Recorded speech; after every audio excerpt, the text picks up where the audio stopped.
कहानी की शुरुआत में हम एक यंग मैरिड कपल मैट और केट को देखते हैं जो न्यूयॉर्क में अपने नए घर में रहने के लिए आए थे। वो दोनों अपने नए घर से अपनी शादीशुदा जिंदगी की शुरुआत करते हुए बहुत खुश होते हैं। उनके नए घर को रेनोवेशंस और रिपेयर की जरूरत थी, इसलिए वो उसे ठीक करने में लग जाते हैं। किचन को ठीक करते वक्त केट को कैबिनेट में एक मरा हुआ बर्ड दिखाई देता है, जिसे दफनाने के लिए वो उसे बाहर ले जाती है। पर तभी खिड़की से मैट उसे आवाज देता है, जिससे उसका ध्यान मैट की तरफ चला जाता है। और जब वो वापस उस बर्ड की तरफ देखती है तो वो बर्ड गायब हो चुका था। उधर बेकार की चीजों को घर से बाहर फेंकते हुए मैट को दीवार पर कुछ अजीब सी चीज दिखाई देती है, जिसे क्लियर देखने के लिए वो वॉलपेपर को फाड़ देता है। वहाँ उसे अजीब से की होल वाला एक बड़ा सा दरवाजा दिखाई देता है। उस दरवाजे को खोलने के लिए वो उस कबाड़ में से उस दरवाजे की चाबी ढूंढने लगता है, और जैसे ही वो चाबी उसे मिलती है वो दरवाजा खोलने के लिए उसे की होल में डालता है और केट को आवाज देकर बुलाता है। फिर वो दोनों साथ मिलकर दरवाजा खोलते हैं। तभी हॉल की तरफ जाने वाले रास्ते की सारी लाइटें अचानक टिमटिमाने लगती हैं, और इस प्रॉब्लम को दूर करने के लिए मैट पावर कंपनी को फोन करता है। वहीं केट को उस रूम में कुछ अजीब सा डर महसूस होता है, इसलिए वो भी मैट के पीछे चली जाती है। अगले दिन उनकी लाइट की प्रॉब्लम को ठीक करने के लिए पावर कंपनी से एक ऑपरेटर आता है। उसे ये देखकर हैरानी होती है कि बेसमेंट के सारे वायर्स कुछ अजीब तरीके से एक दूसरे से जुड़े हुए थे और देखने में बहुत पुराने जमाने के लग रहे थे। जब मैट उस ऑपरेटर को लाइट ठीक करने के लिए कहता है, तब ऑपरेटर उससे कहता है कि उसने आज तक इस तरह की चीजें पहले कभी नहीं देखी। वहाँ से जाने से पहले वो ऑपरेटर मैट को बताता है कि उस घर के पहले मालिक का मर्डर उसी घर में हुआ था। ये शॉकिंग न्यूज सुनकर मैट इस घर के बारे में रिसर्च करना शुरू कर देता है। एक पुराने न्यूज आर्टिकल को पढ़कर मैट को पता चलता है कि मरने वाले कपल का नाम पॉल और मैडलिन शेफर था, जबकि सस्पेक्ट की पहचान नहीं हो पाई थी और उसे जॉन नाम से पुकारा जाता था। मैट एक आर्टिस्ट था, इसलिए वो अपने स्केच पैड पर जॉन की तस्वीर बनाने की कोशिश करता है। थोड़ी देर बाद वो आराम करने के लिए मिस्टीरियस रूम में जाता है और वहाँ बैठकर एक बोतल शराब की पीकर खत्म कर देता है। लेकिन यहाँ पर उसे एक और बोतल शराब पीने की इच्छा होती है कि तभी लाइट्स टिमटिमाने लगती है और अचानक शराब की एक और बोतल उसके सामने हाजिर हो जाती है, जिसे देखकर मैट हैरान हो गया था। उस बोतल को अच्छी तरह देखने के बाद वो इस नतीजे पर पहुंचता है कि ये रूम किसी भी इच्छा को पूरी कर सकता है। दूसरी साइड लिविंग रूम की लाइट्स के टिमटिमाने की आवाज से केट की नींद टूट गई थी। वो मैट को अपने पास ना देखकर उसे ढूंढने के लिए ऊपर की तरफ जाती है। वहाँ जाकर वो देखती है कि पूरा रूम नई चीजों से भरा हुआ है और उन सब के बीच मैट बहुत ही खुश दिखाई दे रहा था। वो कैट को वैन गॉग की कीमती पेंटिंग दिखाते हुए बताता है कि उस रूम में किसी भी विश को पूरा करने की ताकत है। केट इसे मैट का कोई मजाक समझकर हंसी में उड़ा देती है, पर अपने हस्बैंड की गंभीरता को देखकर वो इसे चेक करने के लिए $1000 की विश करती है।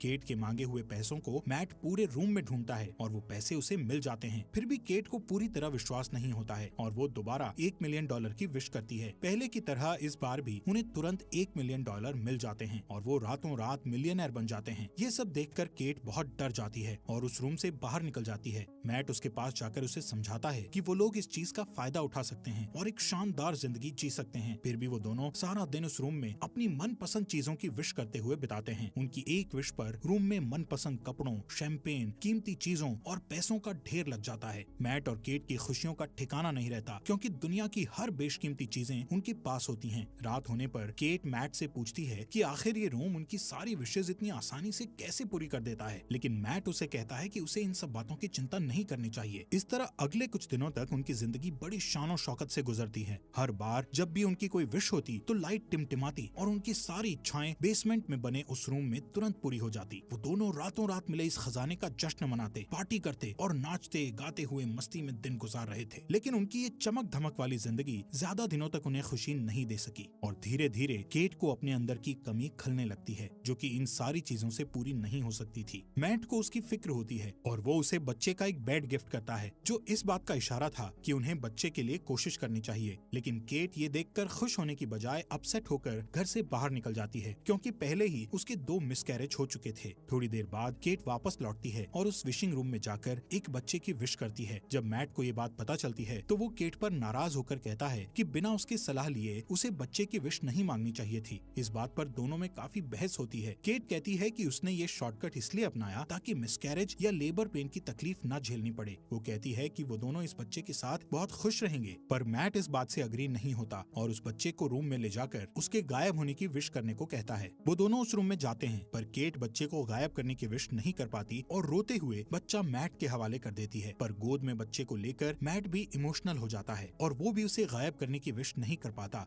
और बच्चे को वापस केट की गोद में डाल देता है। आखिरकार दोनों बच्चे को अपने पास रखने के लिए राजी हो जाते हैं और इस तरह दोनों रातों रात पेरेंट्स बन जाते हैं। सीन शिफ्ट होता है और हम देखते हैं कि मैट की नजर अपने अधूरे ड्राइंग पर पड़ती है जिसमें वो जॉन का चेहरा बना रहा था। उसे देखकर वो फिर से अपने रिसर्च में लग जाता है और उसे पता चलता है कि वो सस्पेक्ट मर्डरर अभी भी जिंदा है और किसी साइकेट्रिक हॉस्पिटल में मौजूद है। एक दूसरे न्यूज आर्टिकल के मुताबिक जॉन का कहना था कि उससे ये मर्डर उस रूम ने ही करवाया था। ये जानने के तुरंत बाद ही मैट जॉन से मिलने के लिए निकल पड़ता है ताकि उससे उस रूम के बारे में और ज्यादा जानकारी हासिल कर सके। हॉस्पिटल पहुंचने पर नर्स उसे वार्न करती है कि लास्ट 45 सालों में न्यूज रिपोर्टर्स के अलावा कोई भी जॉन से मिलने नहीं आया। ये सुनकर मैट खुद को भी एक रिपोर्टर के रूप में पेश करता है। आखिरकार बूढ़े हो चुके जॉन के साथ मैट की फेस टू फेस मुलाकात होती है